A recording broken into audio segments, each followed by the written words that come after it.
Hello, ladies and gentlemen, girls and boys, and dudes of all teenagers, as well as the gals. My name is Christian Chandler. I am here, and y'all are there. Christian.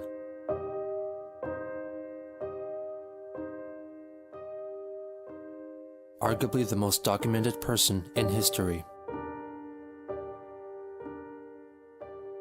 His antics have been witnessed by millions, with many always keeping a close eye on him, waiting to see what he does next.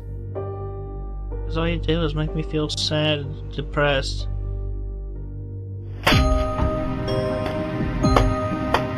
He should love his mother. She misses him.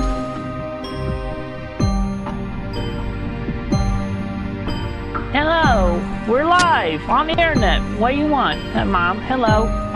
I love the women outside. Do not hate. Hate is not so good.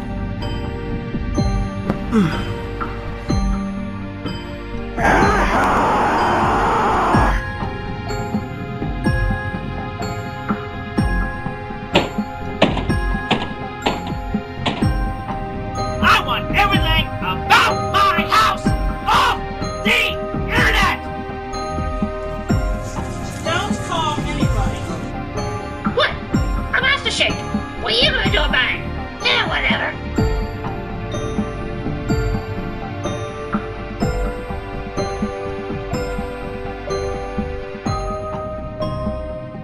What made him this way? What is the attraction?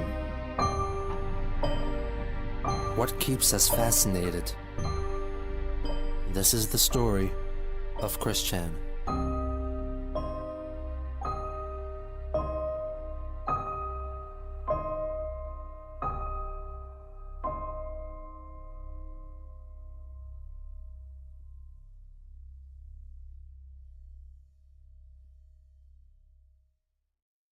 Christopher Weston Chandler was born on February 24, 1982, in Charlottesville, Virginia, to parents Bob, aged 54, and Barbara, 40. Bob had worked in the engineering field for Western Electric and later General Electric. The family held Bob's life accomplishments very proudly, as he had at least 7 patents to his name, including mechanisms used in the production of Kleenex and molding of plastic water containers. Bob was very world-conscious and was an avid collector of stamps since a very young age. Later in life, he developed a love for music, especially foreign music. He eventually amassed a collection of over 10,000 vinyl records. He had a son and daughter from a previous marriage, the relationships with whom were strained to say the least. Barbara was a secretary with Virginia Power. She had a habit of hoarding her belongings and was an emotionally abusive person, which convinced her then 17-year-old son, Cole Smithy, to seek independence and live life on his own. So when Chris came along, Bob and Barb got a chance to start anew. The new family started their new life in their humble Ruckersville home. Chris later claimed that at around 2 months of age, he uttered his first word, monkey.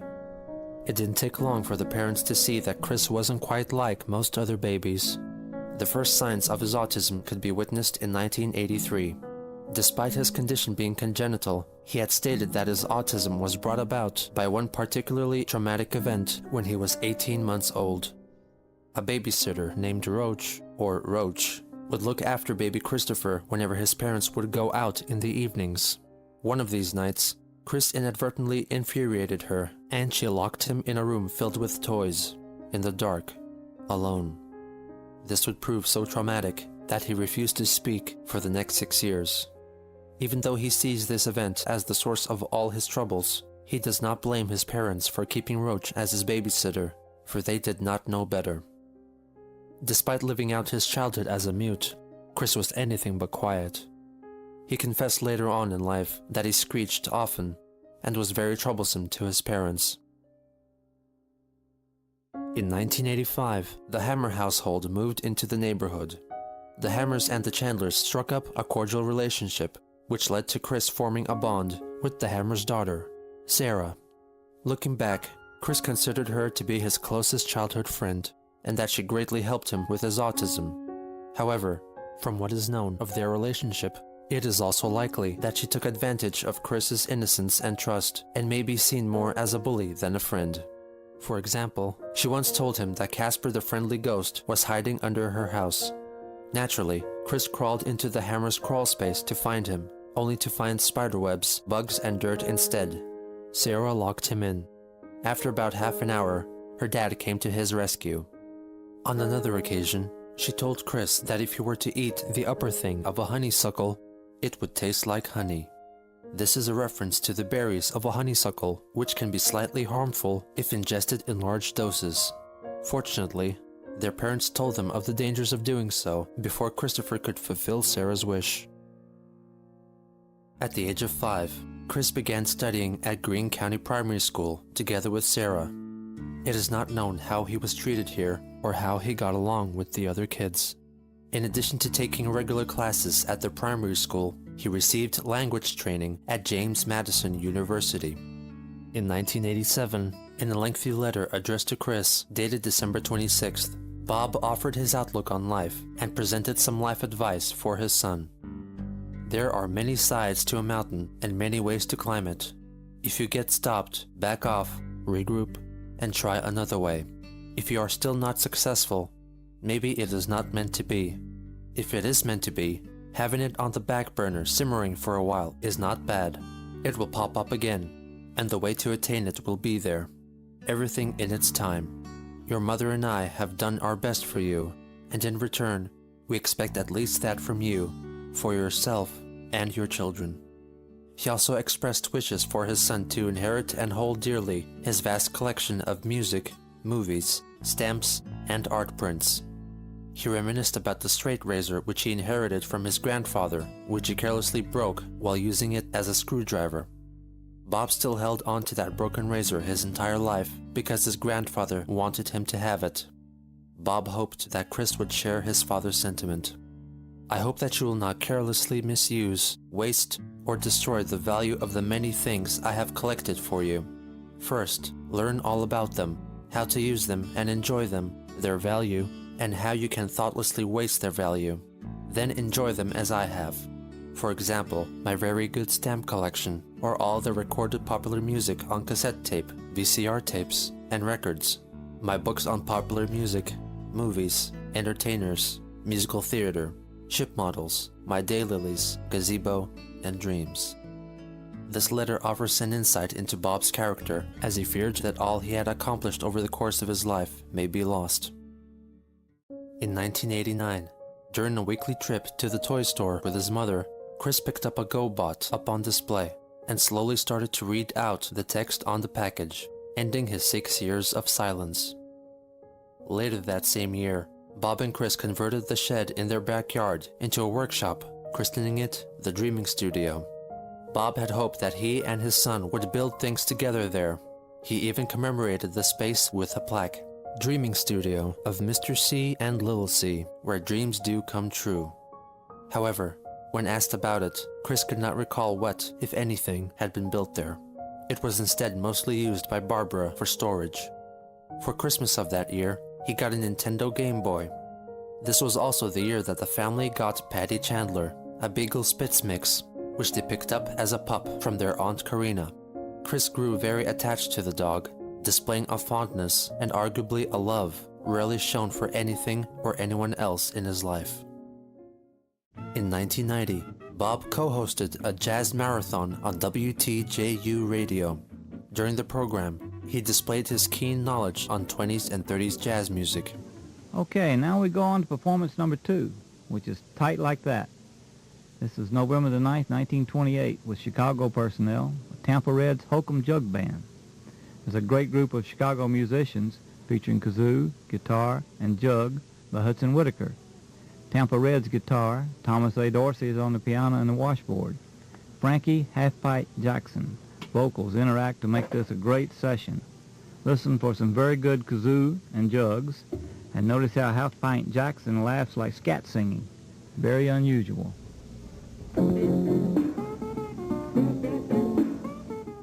1990 also marked the last year of Chris's tenure at Greene County Primary School. For his 4th grade studies, he transferred to Nathaniel Green Elementary School. It was here where he allegedly had very distressing experiences. He asserts that the staff at the school didn't know how to handle autistic children and treated him cruelly. Chris contends that 5 members of staff abused him by pinning him down to the ground, holding his wrists and ankles, and audiotaping his cries. Furthermore, he claimed that the principal forced him to sit on his lap and said offensive things to him, but little Christopher resisted, and the advances never went further than that. The principal is also claimed to be gay, which Chris feels justifies his homophobia. I was abused by one. A homosexual principal at my elementary school slapped me on his lap, said some offensive things to me, and I felt uncomfortable. Even though Chris's accounts of the events could not be verified, it is also not unlikely that an event like this could have taken place. Though Chris never specified the reasoning behind their attacks, nor did he state whether him being restrained and being assaulted by the principal were separate or related events, it is possible that he may have been restrained and verbally abused as a form of disciplinary action, and even placed in a scream room, which was a fairly common school installation for dealing with autistic children up until the mid-1990s. Whatever events transpired, it forced Chris's parents to take him away from Nathaniel Green Elementary School. To further things, they took the case to Greene County Court. After the school board threatened to take Chris out of mainstream education and instate him into a special needs school, the Chandlers dropped the case. For the remainder of the school year, he was homeschooled. It was around this tumultuous time that young Christopher had an uplifting experience that would change his life. During a shopping trip in Richmond, possibly in December 1992, but in other accounts he stated that it was 1989, he came across the Leonard Bernstein Symphony Orchestra, a show comprised of animatronic characters that is held around Christmas time at the Regency Square shopping mall. The conductor, Leonard Bernstein, is made to be fully interactive with his audience with the help of a human controller behind the scenes. On this blessed day, the turnout for the show was weak, so Chris got extra attention from the bear. When Leonard asked him his name, the person controlling the animatronic misheard it and answered back, calling him Christian. The boy took this as a profound sign and felt that he should be called Christian. In order for Chris to continue with formal education, Bob and Chris moved to Chesterfield County, while Barbara remained in the family house in Ruckersville with Patty, so she could keep working. Christian enrolled in Providence Middle School in Richmond. He looked back fondly over his time here, giving special credit to his teacher Virginia Sanford. She was the most influential teacher in my life. During my years at Providence Middle School, she taught me better social skills, how to better cope with other people, bullies, and life. With a positive and fun tomboyish attitude, she was a teacher any child would be most proud to look up to and be taught by. He also forged a friendship with Natasha Turner, a girl a few years older than him. He lost romantic interest in her when he saw her smoking. They would often hang out together at the bus stop. He would sometimes give her money on behalf of his father for her friendship and attention. Chris would later realize that Natasha was, in a sense, a friend with benefits.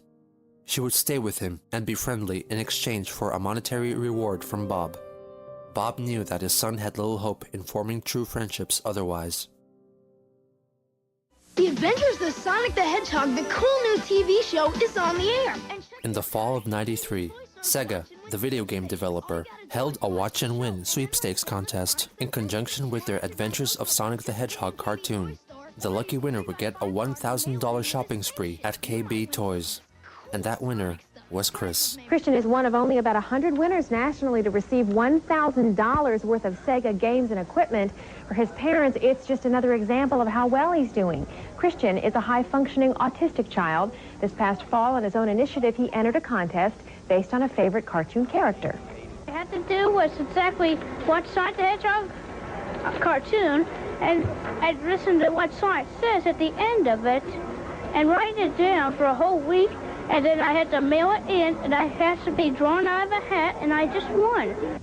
And Christian's father says it only takes a few hours for him to master an electronic game, and then move on to another. I can't master any of them. That's it for now, and it's... This is the first of many competitions that he entered during his life and has cemented itself as a likely key reinforcer to his future sense of entitlement.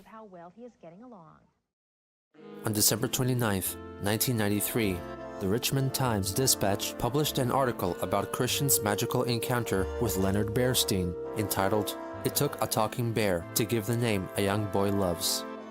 The boy's father recounts the events of the day. Since this was early in the Christmas season, on a Thursday afternoon, the crowd was light. The conversation between Leonard and Christopher lasted about an hour. Christopher was spellbound. Something unusual happened during that conversation. When Leonard Bernstein, in a decidedly British accent, asked Christopher his name, the bear must have misunderstood what the boy replied. Leonard started calling our son Christian. What better name for the Christmas season? And the name stuck like glue. From that time on, for the past year, his name has been Christian Weston Chandler. Christian is very emphatic about that. Bob also offered up some insight into the family's situation. Christopher is a high-functioning autistic child. While intellectually, his age level is 12 or 13, socially, he is around age 7 or 8. He has some behavior problems with his peers and relates better with children a few years younger than him. The Greene County school system was not equipped to teach an autistic child, Mr. Chandler said. The Chesterfield County school system has accepted him with open arms. The article also mentions that Bob had originally wanted to name his son Christian, but had chickened out. It is unclear what scared him off from naming his child Christian. In any case, the following year, the boy had his name legally changed to Christian Weston Chandler. In the spring of '96, Barbara retired from her secretarial position at Virginia Power and moved in with Bob and Chris, reuniting the boy with Patty the dog. In late spring, Chris graduated from Providence Middle School. As a parting gift, Mrs. Sanford wrote a personal, touching, and prophetic letter to Chris. Well, it's been 3 years now at Providence, and it's all over. Where has the time gone to? The most important parting words I can leave you with, well, are to always remember this. You show people where your weak points are located. Then they will know how to push your button. If you never show them, they will never know. I hope you will have an enjoyable summer and come back to visit. Do your very best at Manchester, put your best foot forward, and treat others as you wish to be treated. Love, Mrs. Sanford. The Manchester in question happened to be Manchester High School, where, according to Christian, he spent the happiest years of his life. Over the course of 4 semesters, he studied Spanish, of which he has a very loose grasp. For class assignments, he adopted a Spanish name, Ricardo, a common practice for students in order to better get into character and the culture of the language. However, Christian got too into character and often used Ricardo in class assignments outside of Spanish and even considers it as part of his real name. When riding on the school bus, he used to sit right in front of the bus door so he could always get off the fastest. However, during his freshman year, he got into an altercation with another boy who wanted to be off the bus first.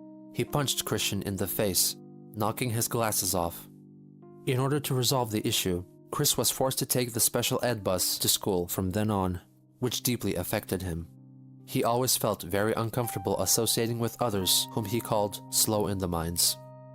I ended up with this really worse off mentally challenged person who could hardly ever speak other than That boy bopped me on the back of the head for his own laughs. The special ed teacher who rode on the bus talked with his brother about it, and he kept him from bopping me. But having to put up with his nonsensical slur talk was still just as cringy and horrifying. Ugh. Among his other activities, he served as a water boy and allegedly a manager for the school basketball team, the Manchester Lancers, along with Joseph Herring, one of Christian's only male friends. Chris had always gravitated towards girls, and at Manchester, this was no exception. He had a sizable group of female friends, which he dubbed gal pals. Among the first that he met was Molly Quarles, a cheerleader at the time whom he met as a freshman. He fondly remembered them being paired up during a matchup event for Valentine's Day. Laura Beth Dorazio was another cheerleader Chris met and fell for, but after he confessed that he had a crush on her, she told him that she would like them to remain just as friends. Tiffany Gowan was said to be a real good girl to Chris, and he has described her as a bit of a tomboy and a peppermint patty to his Charlie Brown. Kelly Andes was his biggest crush and says they were high school sweethearts, even though they were never in an actual relationship together. Sarah Bevel was in the same chemistry class along with Kelly and Chris. Sarah had a boyfriend at the time, and Chris watched them interact, hoping to experience that kind of relationship one day. It was fun to just watch them flirt with each other. I could have learned from that, but my autism and normal social phobias held me back then. Miranda Mitchell was the big brain in his circle of friends and shared computer graphics class with Christian. His group of gal pals were possibly not genuinely interested in a friendship with Chris, but rather stayed with him out of pity or as protection. A later comment made by Chris suggests that the group had made an arrangement with Bob and or the principal of the high school. Concerning schoolwork, there is a wealth of information that has been attained which helps to refute his previous claims that he held an honor roll streak all throughout high school. For one of his assignments, he had to conduct an interview with his parents, offering some more information about their life experiences. For the question, "Why did you choose to have children?" they answered, "It's nice to have kids." For "What adjustments did you have to make after your first child arrived?"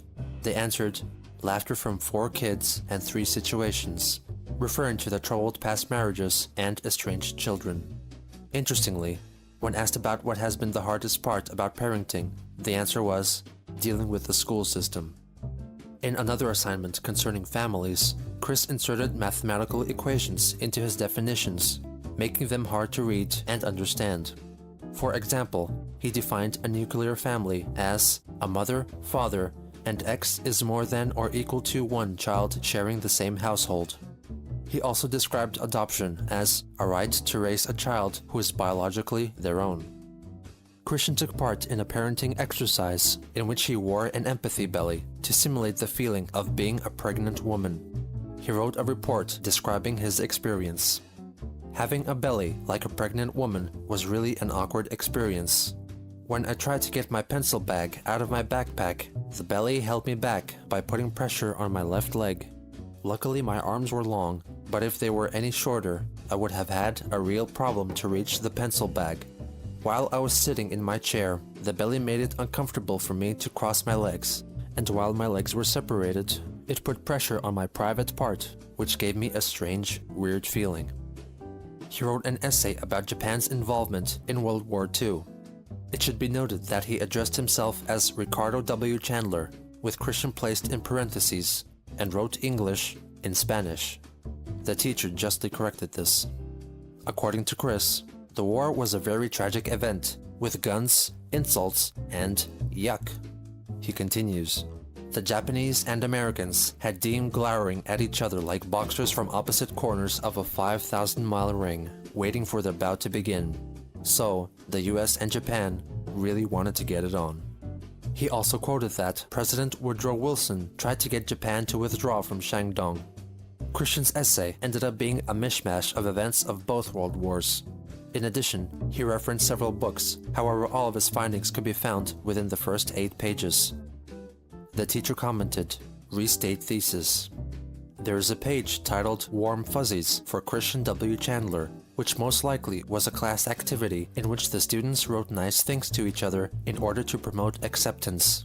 The messages left for Chris read very bland, such as, "I like your clothes," "is a very funny and nice person," "Okay," "funny," "you are a nice person," "nice watch," "you tell great jokes," and "you tell fun jokes."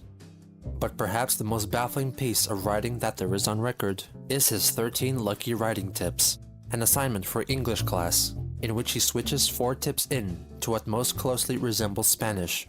In any case, it is little more than unintelligible garble. Use standard written English. Do not use contractions in formal writing. You must have a thesis statement in each essay.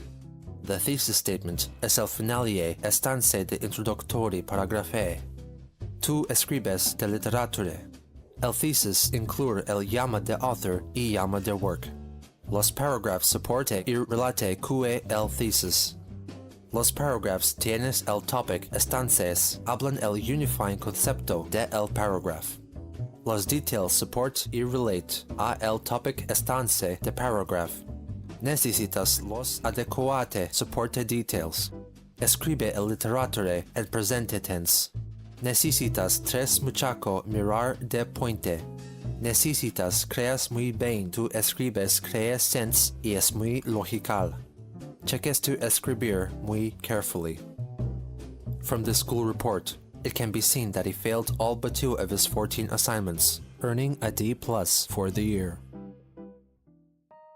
At age 16, Chris wrote a poem entitled Song of Christian for his class, loosely based on Walt Whitman's Song of Myself.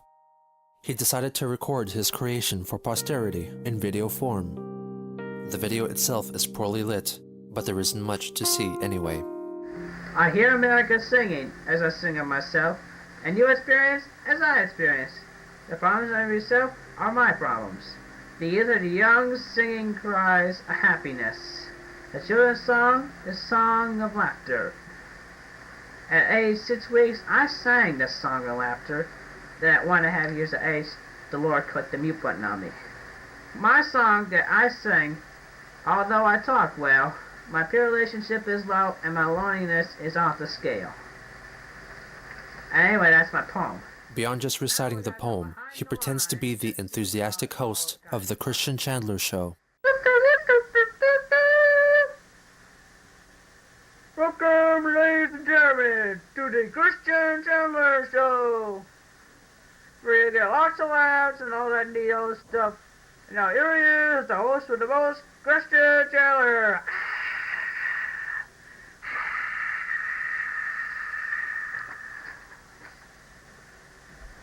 Good evening, friends, and welcome to the Christian Chandler Show. I am your host, Christian Chandler. He then rambles on about his fascination with the Sonic the Hedgehog universe and talks about Bionic the Hedgehog, his first Sonic-related creation, which he came up with during basketball practice. And then I have science friend that helps. Of course, Tails that flies, Knuckles he punches and climbs, and Bionic, well, you heard rumors about Bionic. He's that science brother I made myself, who's that very good basketball player and mechanic. I can tell you the background story on him. He proceeds to rant about receiving an F in English class. I see about God, that's about time I sign off. But before I go, I have just one thing to say to the teacher. An F in English class? You have got to be kidding me. I mean an F. I do not even know when was the last time I got an F. I mean, who knows? It could have been back in old Green County. That stupid place. Eesh. That Green County primary. Actually, it was a nice school, but then it came to Faneuil Green Elementary. That's why I got the F. Anyway, then many years rolled by. Then you came along and gave me an F. I mean, I started off with an 8, and you just lowered it. I'm getting sick and tired of this lower thing. What do you have against the handicapped children anyway? I mean, I know my handicap is autism, and I'm not afraid to admit it. And you, Mrs. Bird, I think that F is very disrespectful. I mean, I am very emotional about it. Anyway, it's time I sign off. Well, this has been the Christian Chandler Show. Around the same time, he made a series of stop-motion videos of races set in his Lego-made town called Quickville, based on his own initials. They were made with a Game Boy camera, which produced grainy, low-resolution grayscale photos, or alternatively, low-quality stop-motion video. The awkward frame rate makes it difficult to discern what is actually going on, but it is important to note that all the racers are named either after pop culture characters that Christian idolized or people he knew in real life. This is the earliest account of Chris using people to play out his fantasies. The biggest trend in kids' toy history, it's multi-billion dollar. Throughout the late 1990s, the Pokemon franchise was spreading across North America, with Chris keeping a keen eye on it. He began playing the trading card game and included illustrations of Pokemon characters in his Spanish homework. He also wrote a lengthy essay detailing how the Pokemon came into their Pokeballs, with which his teacher was very pleased. The year 1999 marked the birth of his wall of originals. This was a designated portion of the wall which displayed Pokemon trading cards that Chris made himself. It featured original Pokemon such as a female Pikachu called Chikachu and Plotistic, a plant which is autistic. Chris himself also appeared several times. His fascination grew to a point that he would dress up as the Pokemon character Ash Ketchum out in public. Around mid-1999, Christian launched his first website, a simple Pokemon-themed effort humbly called Quick's Pokesite, cementing the moniker Quick. It was soon replaced by Quick's Pokesite 2 with a new logo designed by Miranda. He updated it with personal and Pokemon-related news here semi-regularly for the next year and a half. This year also marked Christian's first visit to The Game Place, a game and hobby store which allowed returning customers to play video games, board games, or trading card games. It quickly became his weekly haunt. The Pokemon craze was captured on film for Richmond's NBC affiliate's WWBT News. The report featured excited young kids playing the game and trying to explain the phenomenon. How do you play the game? I can't explain it, it's too long. Their bewildered parents standing witness. I'm watching and I still have no clue. And the 17-year-old Chris in action. I'll put out my Dragonair, even though it has 60 damage on it. Oh boy. And now it has 3 energy on it. Slam attack. So if you had the time to tell me... To commemorate Valentine's Day of the year 2000, Christian wrote a Valentine's Day hymn, a free verse effort in which he reveals that he holds very traditional views on courtship and the predetermined rules of etiquette for men and women. On a date, the man could not pay the bill, so his date slammed her door in his face. The man's coat over a puddle, the maiden walks, then the man trips and pays the laundry bill. Under the moonlight, the couples of the world kiss, but unfortunately for a few, they are interrupted by their parents. He uploaded it onto his website. 10 days later, Chris celebrated his 18th birthday, a date which he held in the highest regard. Among the guests in attendance were a handful of Christian's gal pals and his half-brother Cole. Nearly 3 years after the fact, he reminisced about the event. I will never forget my 18th birthday party. It was the best of the rest. The weekend before my real birthday, my mother and I prepared for the party I was going to host that day. We hung balloons and streamers, and we laid refreshments on the table. At the door was 4 of my high school amigas, and one of them brought a friend. We ate pepperoni pizza and drank Pepsi. It was great. As mother lit the candles, I was filling up with ecstasy. After I blew the candles, I was presented with a big jawbreaker from Kelly, an R.L. Stine novel from Sarah, a planer with stickers from Miranda, and a rabbit doll with jelly beans from Tiffany. We watched Good Burger and had fun. After they left, it was done. What did I wish for? I'm not telling. Even though he seemed pleased that his gal pals came to celebrate, he was never pictured together with them, preferring to sit alone. He is also photographed wearing a pair of jeans with a suspicious stain on his crotch. Some have speculated that it is dried semen, but it is unlikely. About a month later, Chris was tasked with designing a CD jewel case for his graphic design class. On the fateful day on March 17th, 2000, I wanted to feature on my favorite hit CD cover lifelong hero Sonic the Hedgehog and cute newer character Pikachu, but copyrighted characters were prohibited from the project.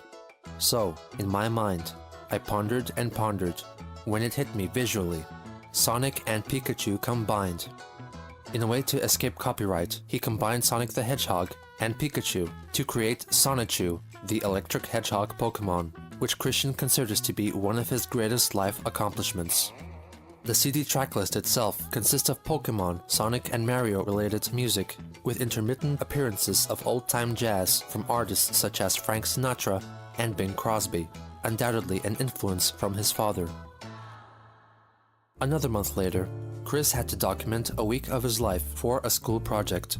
The result was a week with Christian W. Chandler, a self-documentary, which detailed the events of his life from April 29th to May 5th, 2000. The front cover features a blurry photo of Chris and Patty, with a discolored, ghostly Sonic below. He writes it in the third person, as if followed by a documentary crew. On April 29th, he visits Books A Million to participate in the Pokemon Trading Card Game League. Afterwards, he enters a costume contest, and since he wore his regular Ash Ketchum outfit, he wins and receives a cool t-shirt as a reward. The following day, he talks about packing and moving things from their home in Richmond to their old house in Ruckersville. The next day, he goes to high school. He uses a tripod to help take pictures of himself. During class, Mr. Goss discussed the difference between Shakespeare's world and the real world of today. Christian rested his eyes after Mr. Goss's discussion and before the bell rang. Next, he had trigonometry. I'd hate to be Christian when his nerves kicked into action after waking up from a noddy snooze cruise, but I was. Next was computer graphics. It was great for him today, because he got to print his own CD cover. Next was Spanish too. He took a quiz today, but I think he feels confident in his work. And finally, after a hard, odd day, he rides home on a bus, but unfortunately, it had a few slow in the minds on it. The following day, he repeats the routine of snoozing through class, and that on even days, he eats lunch with Tiffany and Sarah. For the following day, he describes his daily activities at home, which mostly consist of playing video games and managing his website. The next day, he talks about working in computer graphics class and making a Mother of the Year award for Barbara, which he plans to give to her on Mother's Day. For the final day's report, Chris states that it was a difficult Friday. One of his duties included taking part in a senior group photo. After the long wait for the pictures to be taken, being crowded like a sardine surrounded by immature teenage boys, and having the hot, hot sun shining down on him and everyone else, he went back to the shady entrance. After the photo shoot, Chris was picked up by his dad. And that concludes our week-long documentary of A Week with Christian W. Chandler, the autistic boy that has made it this far. Close parentheses. Chris wouldn't pass up an opportunity to go to the senior prom, so he did, bringing his mother along as a date. Even though Christian had labeled the set of photos as the senior prom, it is possible that it was some other social gathering due to the fact that the event is held during the daytime. Looking back on the prom, he claimed that he was naive about dating, unlike the other students. Out of pity or out of genuine compassion, Tiffany asked Christian to dance. I hesitated at first, but she grabbed my hand and pulled me onto the dance floor. We danced for what felt like hours. It was the most pleasant experience of that night, and I thank her for dancing with me then. He felt that her willingness to dance with him meant that she was attracted to him, and stated that if they were to meet again, they would start a relationship. Graduation. The end of high school. The end of his interactions with his gal pals. Most importantly, it was the day Christian had to be recognized for his achievements. But unfortunately, this wasn't the case. I only got recognized for my grades with a star pin, yet they had more fancier awards for more important qualities. I should have been highly recognized for my artistic talents I showed in my many art classes for the award ceremonies before graduation day. I felt crestfallen greatly from not getting recognized for any of my talents. I excelled in math too, for the love of God. I was so jealous. I was a high-functioning autistic boy who came way beyond out of his social shell, only to get zilch, nada, zip, a big fat zero. I felt so devastated and out of sync. As a result of his heartbreak, he only went up on stage to receive his diploma without looking at anyone's face nor shaking anyone's hand. After the ceremony was over, he found himself an unoccupied table, sat by it, and cried. Eventually, his mother and later Tiffany came to console him. His father would look back on this event with shame and anger for years to come. Christian's time at high school is still thought of fondly by him, recalling his sweet memories of creating artistic projects for class and frequently hanging out with his gal pals, all of which were abruptly ended with that gloomy, rainy graduation. But with the end of high school came the promise of a new world in college, a chance for new friends, new experiences, and the first steps to a brighter future.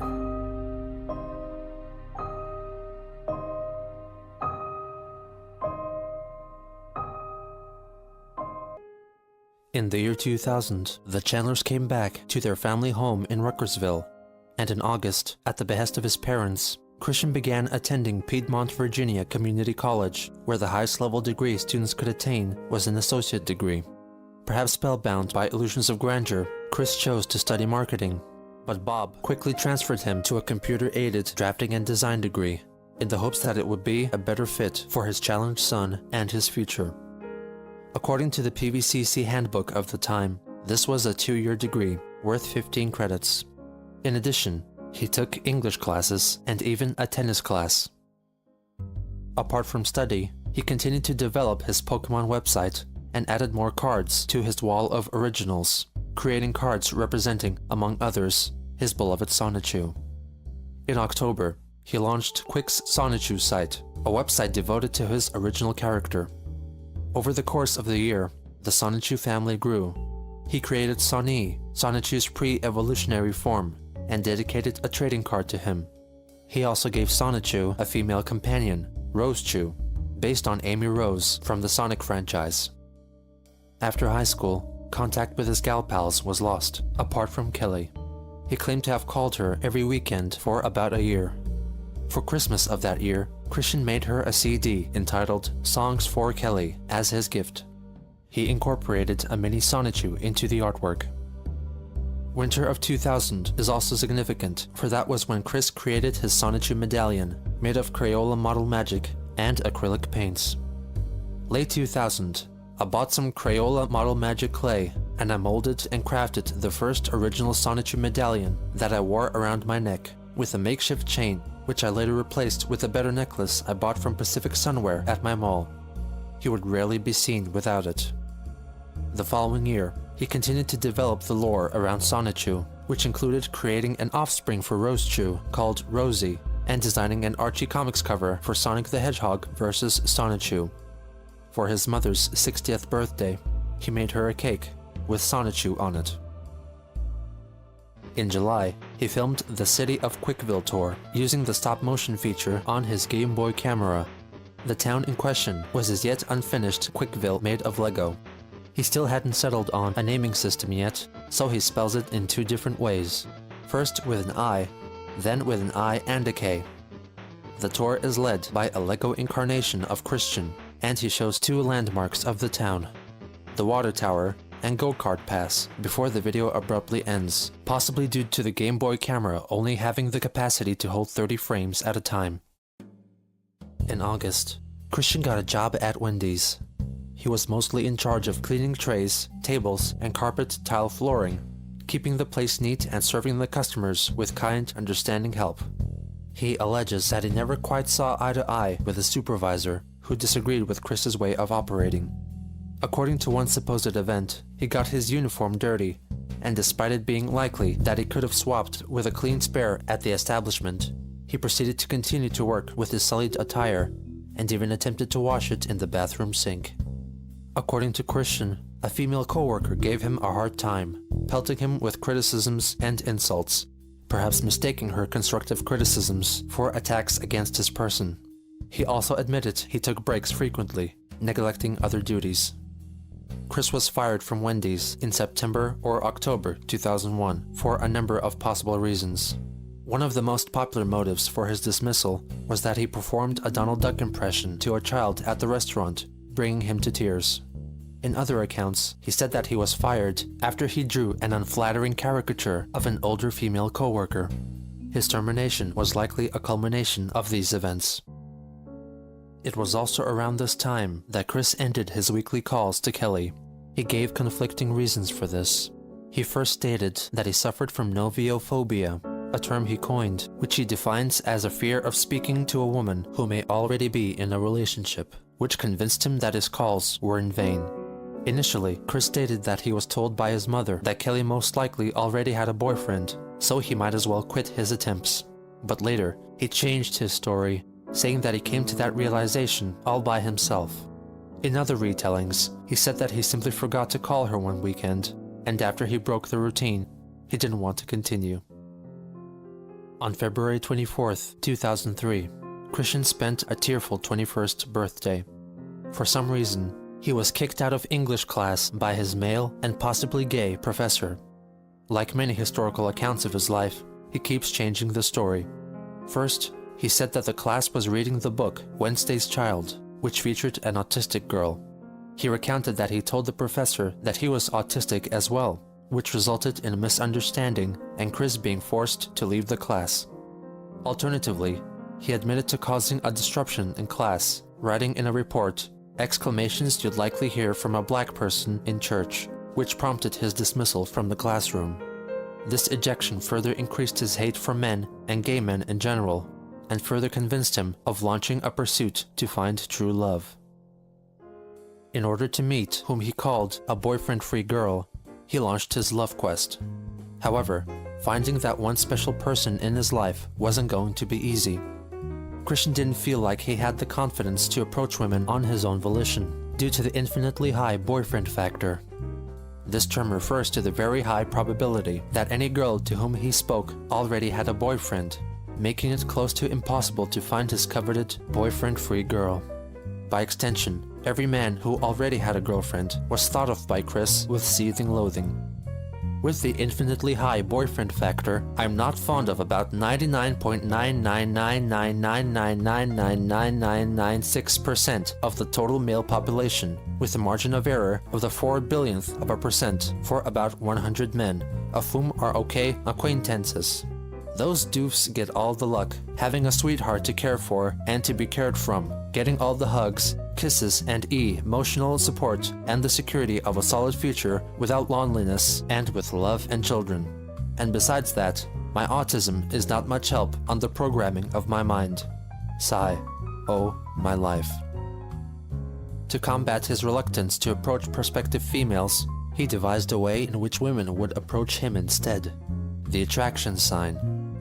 Christian created what he called an attraction sign, which was much like a personals ad, but in public. 21 and single white male, shy, smart, young at heart, computer skilled, humorous, a great thinker and go-getter, natural salesperson, enjoys good parts of life, diplomatic, friendly, loves his family, peaceful, very creative, he's lonely. Seeking a cute 18 to 21 single female companion, 18 to 21 years of age, does not already have a boyfriend. Single, average to slender weight, body type, white, lives in Charlottesville or Ruckersville area, does not smoke or drink alcohol, happy, positive personality, average high income, drives a vehicle. If any men read this huge sign, mind your own business. And to all men with girlfriends, except marrieds and blacks, go jump off a cliff. Have a nice day. He would hang the sign up at the PVCC lobby and would stand or sit beside it in the hopes of attracting potential mates. Based on the attraction sign and later comments, it is clear that instead of finding the love of his life, his quest for a sweetheart was more of a quest to lose his virginity and to find a woman to mother him and financially support him. Just a couple of months into his love quest, Christian was met with an obstacle. Mary Lee Walsh, the Dean of Student Affairs, tore down his attraction sign and allegedly even tore it up in front of him. According to Chris, she yelled at him in a violent manner and said that his way of doing things would not get him a girlfriend. It is likely that Walsh may have in fact taken down his sign and told him that it was inappropriate, as his methods were akin to soliciting sex on campus. In any case, he was deeply disheartened by this event. It literally shattered my heart to almost nothing and murdered my soul. In response to this attack, Christian made another sign, which was quickly removed in a similar fashion. This was to be the beginning of Christian's make-believe conflict with Mary Lee Walsh that will haunt him for most of his adult life. As an act of catharsis, Christian wrote a poem called Saddest Heart in the World, in which he refers to Walsh in the most unkind of light. Lonesome and sad, The mastermind is very bad. In efforts of getting a boyfriend-free gal, that female dog took my only idea for a fall. Heartbroken, sad, and very lonely, I may never remove my virginity. On April 10th, Chris wrote a short story called Sonichu and Rosechu, The Genesis of the Love Hogs. It establishes the origins of Sonichu and Rosechu, and also incorporates elements from the Sonic the Hedgehog lore, such as the Chaos Emeralds. In addition, the story features a lovely Pokemon trainer. Her name was Kel, short for Kelly. He published it on his Sonichu site. In June, Christian found work as a salesperson for Cutco, a cutlery retailer. It is unknown whether he actually managed to sell any knives. Later testimonies prove that he was still in possession of unpurchased stock, holding onto some items more than a decade after he was employed. His tenure ended in August, when his boss left the Charlottesville area. In August, the newly formed band, Christian and the Hedgehog Boys, released their debut album. The band, which was led by Christian, and also featured Sonic, Sonichu, Shadow the Hedgehog, and Black Sonichu, in fact only existed in Christian's head. The album entirely consisted of Christian singing melody-free vocals with original lyrics over existing songs being played in the background. His songs covered a range of topics, such as his search for love in So Need a Cute Girl, based on I Want It That Way by the Backstreet Boys. Tell me why I'm stuck as a virgin with rage. Autism in AUTISM, sung over the Backstreet Boys' Larger Than Life. AUTISM, what does it mean? And his Spanish skills in the Ricky Martin adaptation La Cocina en la Casa de Casanova. Estamos divertidos y bailamos con la música chica.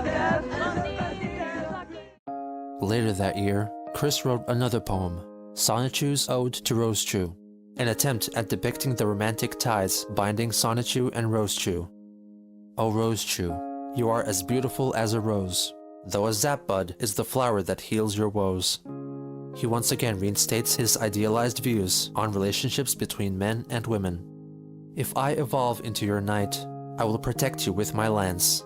Speed makes no difference, though you are slower than I. You dance in a field with such grace and style, sigh. The poem closes with possibly the first utterance of a variant of Christian's commonly used term, sweetheart. Rosie, as often as birds tweet, will you be my lovely heart sweet? In October of 2003, Christian reunited with his childhood friend, Sarah, for her birthday. For the special occasion, he made her a present, a hand-drawn comic book detailing the complete history of their life together, entitled Chris plus Sarah's Life Shares. It is from this work of literature that the majority of their interactions with each other has come to be known, including Sarah's supposed childhood bullying, which then 21-year-old Chris completely neglects. Like most of his creative attempts, it is self-centered, bragging about his accomplishments concerning Sonichu. He also talks about her personal life, including her relationship with her boyfriend. As of sometime before July 2000, Sarah has been living with her boyfriend, Wes Isley, a magician who does parties. He closes the book with hope for the future. A special note from Christian to Sarah: I hope that we can hang together sometime, but for now and forever, we will always be good friends. To return the sentiment, Sarah decided to spend Christmas with the Chandlers, which delighted Chris. Nintendo. On November 22, 2003, Christian filmed a documentary of his activities in the game Animal Crossing on the Nintendo GameCube, which he then sent to Nintendo for consideration. Chris narrates this hour-long tour of two of his self-made towns, Quickville and Quick City. Since the documentary features a video game player narrating his activities while playing a game, this possibly makes Chris the first ever Let's Player in the modern understanding of the word. Hello, Nintendo! Welcome to my Animal Crossing for Nintendo GameCube. I am your host. My name is Christian Weston Chandler. I live in Ruckersville, Virginia. And I is 21 years old. And I play because I'm young at heart. So anyway, we're going to take a tour of my city. Like everything he produces, it includes Sonichu. So anyway, stepping out is my character, Sonichu. He's wearing the clothes with the character on it. Like I said, you might remember his face. There's his actual face. You remember the rest of his body, you see the whole picture. Chris performs a spontaneous rendition of Yellow is a Mellow Color off the Sonic and the Hedgehog Boys album. Yellow is a mellow color. Yes, it is a mellow color. Sonic choose zaps the lightning. And mellow color. Yeah. He also treats the audience with a performance of So Need a Cute Girl. Tell me why I'm stuck as a virgin with rage. Tell me why I so need a cute girl my age. Tell me why I ain't never wanna hear you say I have a boyfriend. And that was inspired by a real thing. He previews the in-game diary that he keeps. As for a monthly journal entry here in November, yeah, I tried to get a girlfriend because I don't have a girlfriend. But I have made up a poem. Let you guys read it. Alright. Scroll down a little bit as we go along. It's a very good poem because I am an artist as well as a poet. I make a rhyme every time. He proceeds to give a tour of his bedroom. This is my bedroom.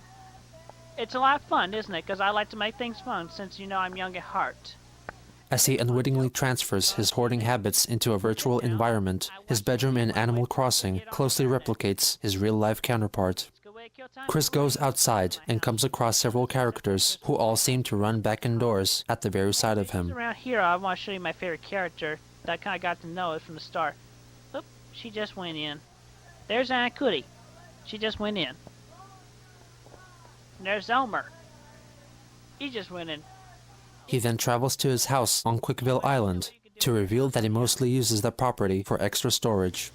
I use mine as storage for the extra items I don't have room for at home.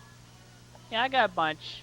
He reasserts his brand loyalty for Nintendo and decries their competitors. Speaking of which, Sonic Heroes should be Nintendo GameCube exclusive because Xbox and PlayStation 2, my opinion is the same as yours. They both stink. Yeah, I do not even own them. I don't even want them. That goes double for the PS1 as well. But if you want to know my game systems, I had my GameCube for about almost a year and a half now. Got it on May 31st, 2002. I got your SNES, Nintendo 64, NES. I got the Genesis 301 with the original Genesis, 32X and Sega CD, as well as Sega Dreamcast, and the Sega Saturn. So I got mostly all of them. I've been a Sonic fan forever, and that's why I'm glad that Sonic came to Nintendo. He mentions that he likes to keep his surroundings clean by picking weeds. Oh, we look at this. There's a weed. I pick weeds. Keeps my town clean, as well as Quixie. He also likes to keep active. Another weed. Why you know about that? I usually like to run. It keeps me going faster. He introduces the viewers to his character, Crystal. Anyway, this is Crystal. She's wearing the Rose Chew look. There's a zap button on the door. I got Sonic Rose Chew's mug right here. Near the end, Chris proclaims that he is high-functioning autistic. And to answer the all-important question, what is the meaning of HFA with the two red eyes? I will tell you. Got that? That means high-functionally autism because that's what I am. I'm high-functionally autistic. I may have autism, but since I'm high-functional, I can do a lot of things. I mean, otherwise, I wouldn't be able to do this documentary that I'm doing right now. But anyway, for the submission of Nintendo Power, this has been a documentary narrated by Christian Weston Chandler. Thank you very much, and I hope that you will consider this for publication. Bye now.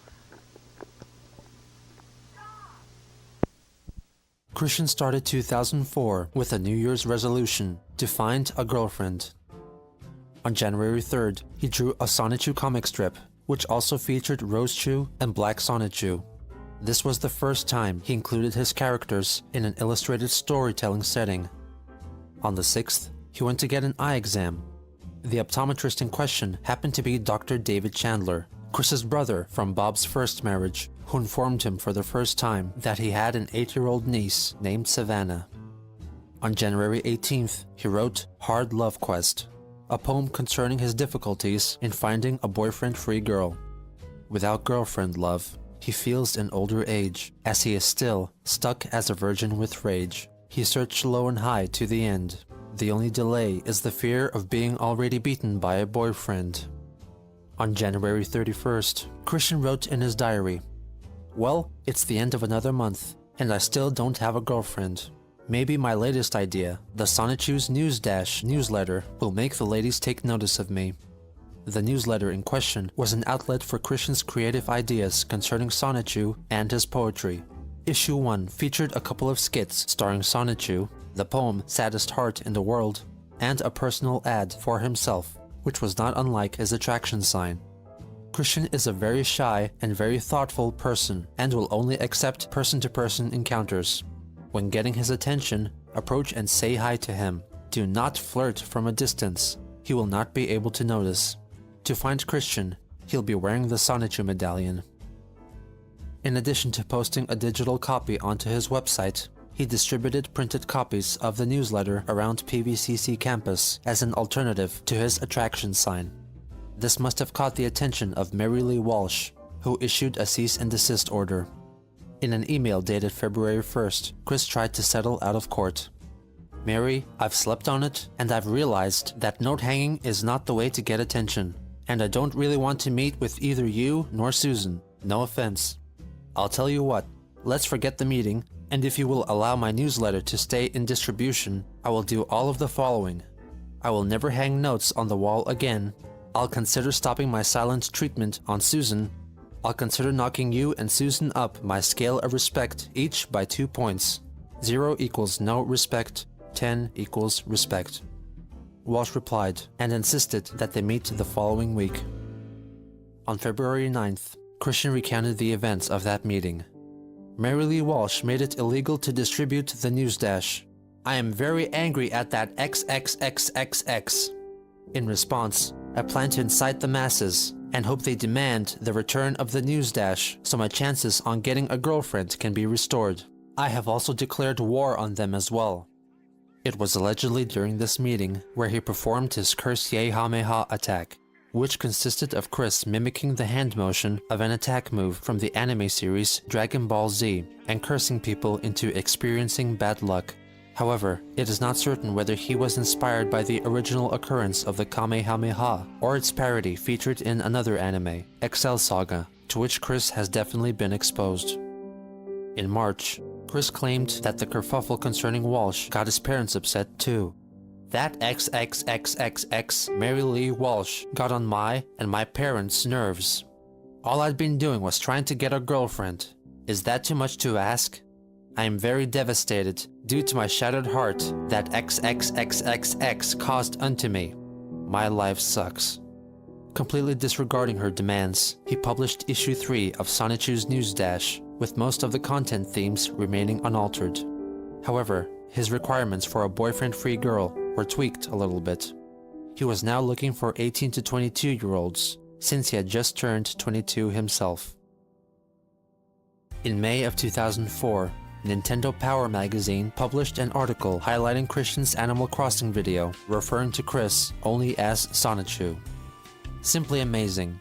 There's no other way to describe what we've received from Sonichu of Quickville, a full video documentary that walked us through his daily life. His opulent manor contained every manner of furniture. Quickville's landscape was filled to the bursting point with all the animals who'd moved to his well-tended town. And Sonichu has customized everything about his town. Even many villagers have followed his bold trends, wearing the patterns he has created. This apparently got the attention of PVCC's newspaper, The Forum, which featured Christian and Sonichu in an exclusive report. PVCC student Christian Chandler has dedicated many hours to his pastime. He is the creator of Sonichu, the electric hedgehog Pokemon. Like Sonic, Sonichu can run at high speeds. During Supersonic's battle against the perfect Chaos Monster, Sonic Adventure DX for GameCube, Supersonic was spat out by the monster and collided with a bystanding Pikachu, Chandler explained. According to the story, the power from the Chaos Emeralds transformed Pikachu into Sonichu. Chandler and the world he created for Sonichu were featured in the May 2004 issue of Nintendo Power. The place is called Quickville. The Quick prefix are his initials, Christian Weston Chandler.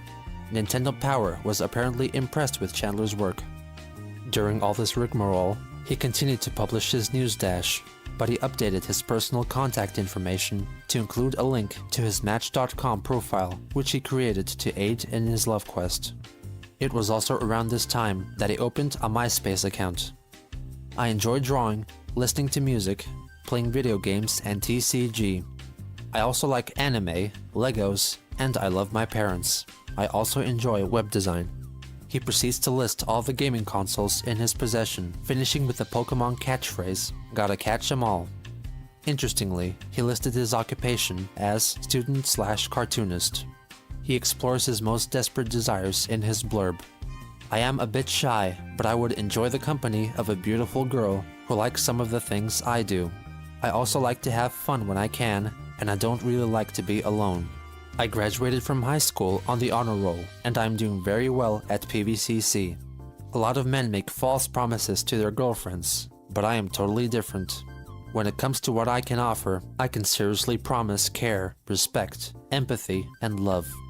I think that most girls deserve the world, and I would do my best to give it to them."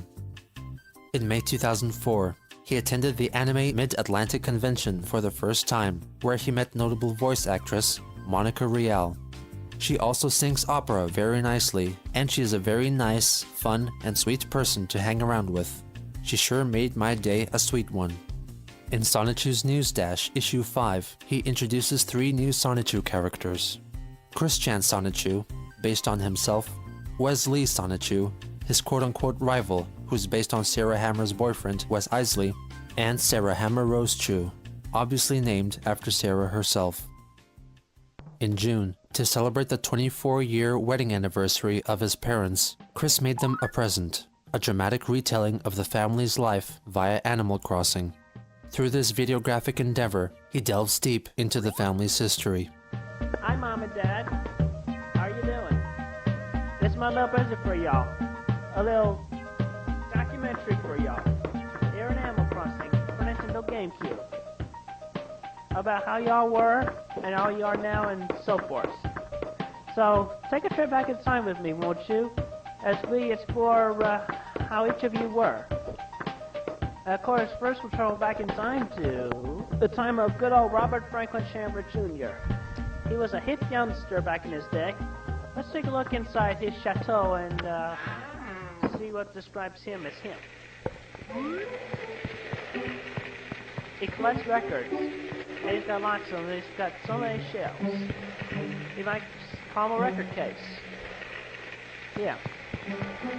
Chris reveals that Bob has Cherokee ancestry. He was born in Cherokee in Texas. Actually, he was like 1/16 Cherokee. But that's why we have this totem pole here. This Chinese lion here. That's he's been to Korea for World War II, I believe it was. And he got Conduct Medal of Honor, which that's what this is right here. He performs the same type of tour for Barbara. But she went to school, and she worked hard.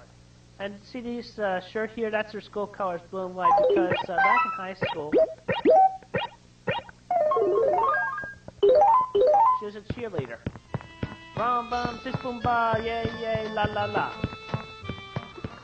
Hell yeah, she likes the old stuff as well, so she's got a little tea set here. And we got a kitchen, fridge, and a stove. Here's a little fan to keep cool with. Keep food in this little pantry. And she keeps her brooms and mops in the old closet here. Although somebody brought up the mop, somebody wanted to clean up. You put your garbage in the garbage can. And this is the sad part. In some places now, in very few houses nowadays, but what happened in the old days, the bathroom was in the same room as the kitchen. But luckily, we always remember to wash our hands with soap and water. Yeah. Anyway, that's just in the days of old. Nowadays, she does have a private bathroom. Yeah. Chris explains how his parents first met. They met over at May's pub, see. Yeah. Mom was just sitting down with her friend. She was watching Bobby sing up here. And well, she really liked his singing, so as father put it, she went up to him and then as he passed by, changed the thermostat. Yeah. Anyway, she chased him down the hallway and cornered him. And then after that, they just talked things out, and they got to know each other, found common things. Bob, do you take this woman to be your lovely wed wife, to love and hold and cherish and to honor? I do. And do you, Barbara, take this man to be your lawfully wedded husband, to love and cherish and to honor forever? I do. I now pronounce you man and wife. You may kiss the bride. Whoopee! After reenacting their wedding, Christian introduces himself into the picture. But anyway, when first comes love, then comes marriage, then they come along with their baby carriage, and that's where I came in. Born in February 1982 was me. He gives himself a tour of his own room. So anyway, this is my bedroom. And then returns to Bob's room. As a little retribution for how things were, we're going to play a little number on the jukebox here. But since we don't have side-by-side on recording, we're going to play Sitting Under the Apple Tree.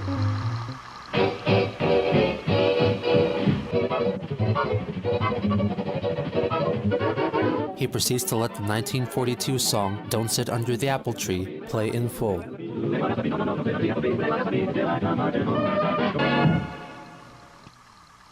there you have a nice little blast from past. And now for my mom and dad, something special for this video. This is my way of saying happy anniversary to y'all. Coming up next.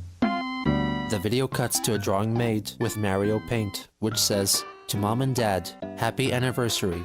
Thank you both for my birth. Love, Christian C."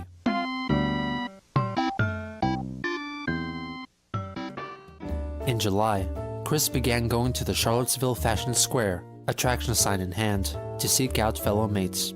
Evidently, his current practice did not yield promising results, as in a diary entry dated August 1st, he announced, "Well, it's another month. Still no girlfriend. But I have a new idea that I'm sure will reel in a girlfriend on a fateful red string." The idea concerning red string consisted of Christian tying a red string to a paper heart on which "Pick me up and bring me to my owner" was written. The significance of using a red string was most likely a reference to its appearance in the anime Excel Saga and is a well-known symbol in many Asian cultures. Christian would throw the heart at prospective partners and hope that they would pick up the heart and follow the red string leading back to him. It cannot be determined how successful this strategy could have been, because just 4 days after he employed the red string of fate, a mall security guard, which Chris referred to as a jerk-op, put an end to it. In August, Chris shifted focus away from Pokemon and centered his attention on Yu-Gi-Oh!, a similarly themed card game. He began making his own custom cards and attended his first Yu-Gi-Oh! Tournament at the Game Place, where he met Megan Schroeder. Over the months of getting to know Megan, I grew fond of her. Although at that time, and up to now, she wasn't interested in a lovely relationship. I've bided to her wishes and requests. I am truly fond of her. Since he and Megan had Yu-Gi-Oh! As a common interest, Christian only intensified his obsession with the game, creating more and more custom Yu-Gi-Oh! Cards, with one depicting Crystal, Christian's make-believe female twin. He also designed a girlfriend's gift card, on which the illustrated girlfriend looks suspiciously like the sister.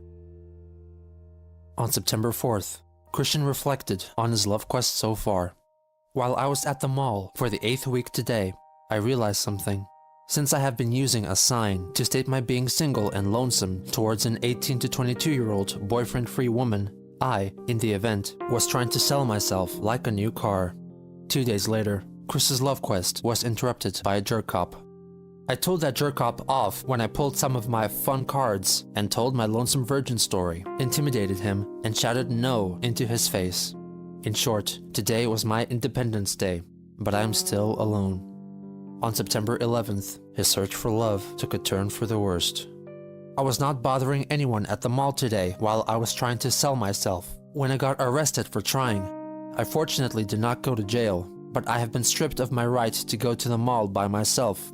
I would be required to bring my mom or dad with me. My independence and my soul were practically murdered. Chris's run of misfortune climaxed when only 5 days later, the school board of PVCC suspended him for 1 year. My dad is bloodthirsty for revenge as well. He's going to write to US President George W. Bush Jr. and Laura Bush to help me get allowed back to PVCC. We all cursed to death upon that XXXXX Mary Lee Walsh.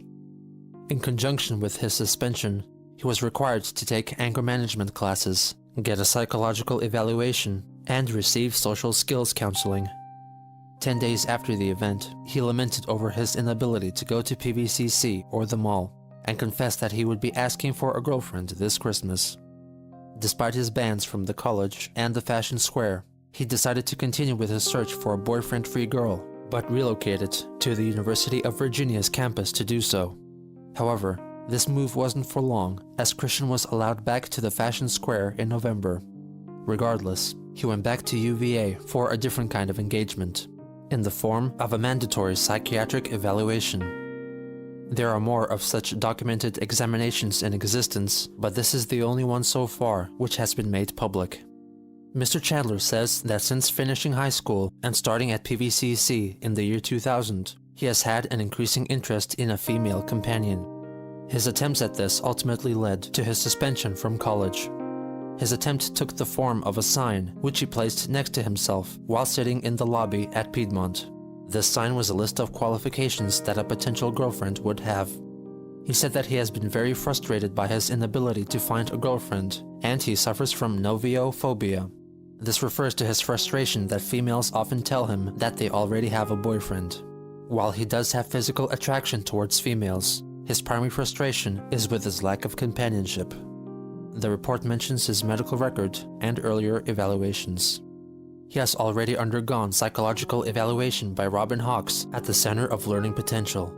The recommendation concerning Mr. Chandler's emotional status is that he seek psychiatric and psychological treatment. The psychologist felt that counseling and medication would possibly address his obsessive thought pattern and assist him with social skills. She also recommended anger management training. The analysis also comments on Christian's appearance and demeanor in the session. The patient is a mildly overweight white male, wearing blue jeans and a shirt. He was also wearing a makeshift necklace that has a large plastic medallion in the shape of a Pokemon character's head. He also had a number of shrinky-dink decorations attached to this necklace. He had a large backpack that he carried with him, and had a notebook containing a large number of drawings. His speech was somewhat nasal, with frequent awkward laughing during his sentences. His speech was fluent. His responses were appropriate to the questions posed to him. Overall, the volume of his speech was slightly elevated, although his tone was generally pleasant and almost jovial. His thought processes were linear and logical. He was somewhat concrete, especially regarding social interactions. He seemed to have a good insight into his limitations. The attending physician offers up his final verdict. Folstein's score was 30 out of 30, with his sentence being, "Uncle Spunky is a really funky monkey." Mr. Chandler is a 22-year-old man with a history of developmental delays and autism. Despite these limitations, he seems to have been quite successful in maximizing his academic abilities. He is left, however, with a severe degree of social awkwardness and seems to have good insight into this. He is left feeling somewhat frustrated as he has a strong desire for companionship, although his social limitations prevent him from being able to realize this in the way which he would like. The patient doesn't seem to pose a significant threat to himself or anyone else. After the evaluation, Chris carried on with life, much like before, with neither him nor his parents making any significant effort to change his ways. But Christmas was soon approaching, and maybe Santa would bring him a girlfriend like he wished, who could right all his wrongs and change his life for the better.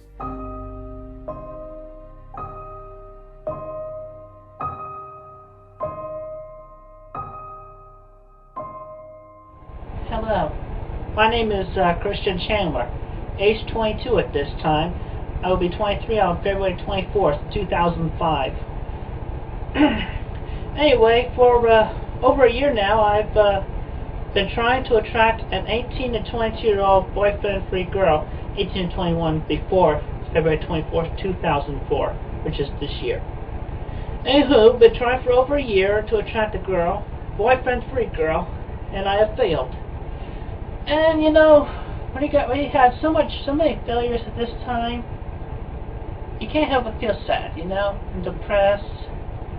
And yet here it is about Christmas time, and well, all I want for Christmas is a boyfriend-free girl. Chris prepares for Christmas 2004 by singing 2 of his songs for the camera.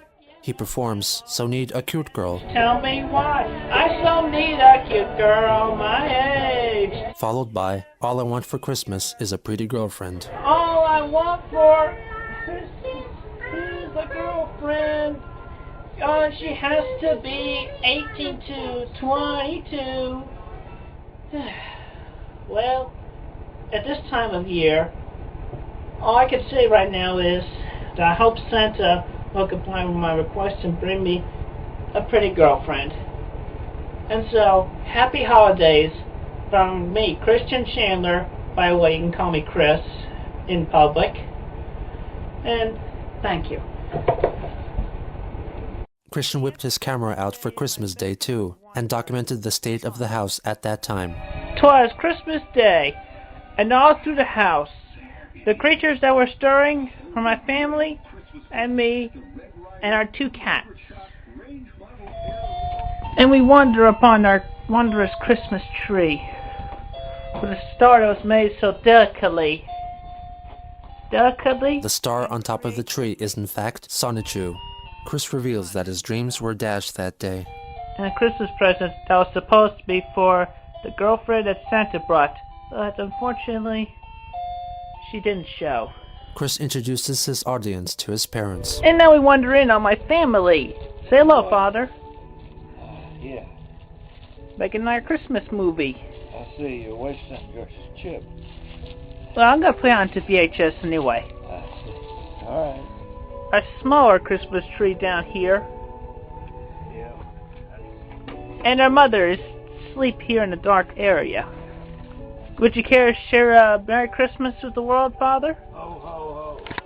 The tour puts a spotlight on the extent of the hoarding situation in the house, as Chris visibly has trouble navigating through the hoard. Care to say something to the entire world?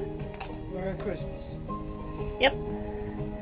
After the tour, Chris documents the gift exchange, revealing the interpersonal dynamics of the family. Okay, yeah, it's recording. So, here we are around the Christmas tree. We're gonna open presents. Hooray, hooray. Chris presents Bob with a card. Hi, Am I David. supposed to read it? Yes, read it. Am I supposed to read it out loud? Yeah. Read see. to Mom. I want to thank you all for your support and love throughout my fantastic love quest. Pooey. And if Santa doesn't bring me one, no Chris, no Thomas. Like I asked him, then I'm going to need some support finding a boyfriend free. It'll come, Christian. Hope you all like my presents. Okay. Today I'm thinking of Christmas and remembering you all. Merry Christmas, Christian C. Yep. Christian gives Bob the option of receiving the puppet TV show Fraggle Rock on DVD or on VHS. After Christian discreetly implies that he wants to keep the DVD for himself, Bob caves in and chooses to take the VHS. Yes. So you want the VHS? Yeah.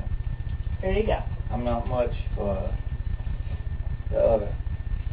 DVD. Why do we have it on both? I gave him a choice, remember? You remember he originally wanted DVD? It's Fraggle Rock, Father. That's what's on there. I see. Everything that's on the DVD is on that VHS. VHS works better than my system. Yeah. Chris presents Barbara with a Lego set. Snowboarding stuff. He gives her a plush doll of the Japanese character Hamtaro. Look at you, Hamtaro. That's cute. Yeah. Who is he? It's a Hamtaro. He's a little hamster. He's a little bitty hamster. The family discussed the possibility of a surprise visit from Sarah. Oh, that's my present for Sarah. Because, you know, she might come over. Well, she did last year, remember? Chris attempts at an embrace with his mother, but ends up hurting her instead. Here, whoops, I'm sorry. Don't break my head. I'm sorry. He does it again. 2 boxes together here. I'm sorry. Chris gives Barb another present. A snow globe with him in it. Snow globe. With me in it. Merry Christmas, Robert. It's also got Sancho in it. Look. See? Me on one side, Sancho on the other. That's cool. I got it over at Walmart, the snow globe. How about that? It's cool. Yeah. That's neat. Merry Christmas. Yep, Merry Christmas. Now we can go back downstairs where it's warm. Snappy New Year. Yeah. Snappy New Year, huh? Not only counts. Yep. After the gift unwrapping, Christian went back to his room to record a video recapping the events. Well, now this ends our family Christmas of 2004. I did get some nice gifts, but it does not compare to having a boyfriend-free girl that could make it to a girlfriend. But unfortunately, I was hoping for her to come, but she didn't. My lifelong friend, Sarah Hammer. You know, if she had not been paired up with that jerk Wes Isley, I could have her. But seriously though, I wish she was here so that I could talk to her and so she can help me in my quest to get a boyfriend-free 18 to 22-year-old girl. 18 to 23 as of February 24th, 2005. Well, anyway, that pretty much sums up my Christmas season for this year, so, as they say in showbiz, goodbye, folks. As he entered 2005, Christian continued his tried-and-true tradition of pacing around the mall, hoping to attract a boyfriend-free girl.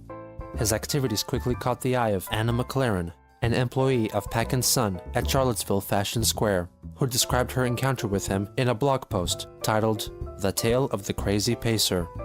There was a guy who paced in front of Abercrombie & Fitch. He'd come and do it for hours on end, just walking back and forth. He was an okay-looking guy, not evil-looking like creepy molester dude. So he would pace for his allotted time, then leave. Sometimes, as he paced, he would sing or shout. Nobody really could ever tell what he was saying. Oh yeah, and he always wore the same shirt. A nice little long-sleeved red and blue number that had a gold crest on the left side, and white collar and cuffs. Then, one day, he decided to start pacing on the Pac Sun side, so he started pacing in front of our store. We were doing floor set, and Lin noticed that crazy pacer kept looking into Pac Sun as he paced. And this day, he was acting particularly crazy. He'd pace and pace, then stop and shout something at the wall, then keep pacing. And he also did some singing, even getting into the vibrato falsetto junks. It was hilarious. So anyways, someone, I can't remember who, suggested that the next time he looked in, we wave at him. So they waved, and Christian waved back. After some waving back and forth, Christian took the initiative and entered the store. He came right up to the counter that I was standing behind, and he looks right at me, all fidgety and twitchy, and he goes, "You look to be about 19 years old, right?" He then proceeded to introduce himself. "My name is Christian," he said, "but you can call me Chris. I'm Christian W. Chandler." "Oh," I said. "Hi, Chris." "So," he continued, "do angels have names?" I found out later that he meant to say, "Do angels like you have names?" Poor guy was so nervous, he didn't get it right. Anna introduces herself, then Chris talks about eyes. "My eyes are 2 different colors. One of them is green and the other is blue. That's because I had pink eye a while back, and one of them stayed that way. What color are your eyes?" I was pretty grossed out by the pink eye story, but I told him anyway. "Sometimes blue, sometimes green, and usually gray." "Oh, that's neat. It's funny how that happens, isn't it?" "Yeah," I said. He attempts to ask her out, but Anna declines. He eventually settles on the internet as a forum for future communication between them. Christian came back and handed me a card with a crudely drawn Sonic the Hedgehog and some other yellow Sonic-looking creature on it, along with Christian's name, email address, and website. It was a homemade business card. "That's my email address. And you can just email me sometime, okay? Okay, I said, not intending to email him at all. Little did either of them know, but this was the start of a friendship. But for the time being, Chris's contact with Anna was sparse. In February, Cartoon Network's Adult Swim block held a contest which asked viewers to make their own commercial advertising the release of the cartoon series Harvey Birdman, Attorney at Law, Volume 1 DVD set. Christian sent in his own unique take, in which he mentions his ongoing feud with Mary Lee Walsh. Hello! I hired Harvey Birdman, attorney at law, to help me, Christian Weston Chandler, in my case against Mary Lee Walsh, who years ago shared my heart. And he has won the case for me, and he has won for me a Harvey Birdman 2-disc DVD box set, which comes out April 12, 2005. He finishes with a brief promotion of his custom cards depicting himself and Sonichu. This is a Christian Chandler Sonichu production. Regrettably, the winning entry did not feature Chris. In response, he vented his frustration at losing on the Adult Swim message board. My entry was very dramatic, and a lot better than that piece of poo, or any of the others that made the top 5 as well. I'm very upset about that. My Quick's Harvey Birdman spot was the best, and I feel sorry for you, Adult Swim, for not noticing that. You all should take another good look at it, and seriously reconsider. In March, Christian published Sonichu Issue 0, his first full-length comic. The issue is further divided into episodes, much like a television show, with a different story in each one. Episode 1 begins in an open field 5 miles from the city of Station Square, in which a wild Pikachu observes fighting in the distance between Supersonic and the perfect Chaos Monster. Pikachu gets caught in the scuffle and collides with Sonic, the impact releasing a rainbow which lands on a girl Raichu 15 miles away, who then transforms into a hedgehog-like creature and calls herself Rosechu. Meanwhile, the Pikachu somehow inherited Supersonic's powers in changed form and joins Sonic in the battle, defeating the perfect Chaos Monster. He christens himself Sonichu. Christian himself interjects here and there. He draws himself having one blue and one green eye, as he had told Anna. His eyes are in fact different colors, but the difference is nowhere near as profound as in his illustrations. He then proceeds to introduce Quickville, and reveals that he is also the mayor of said town. He then goes on to introduce all the main characters of the story, including Mary Lee Walsh. He saves himself for last, and devotes a full page to talk about Christian Weston Chandler. The next episode concerns Sonichu and Rosechu meeting and quickly falling in love, sharing a kiss underneath a spray of fireworks. In episode 3, Sonichu confesses that he has a dislike for pickles, as does Christian in real life. This is followed by the introduction of the evil foe, Natesurk, whose name is simply Christian backwards. After the battle is won, Mayor Chandler drives off in his car, carrying the Virginia vanity plate, Sonichu, identical to the one on his real-life car.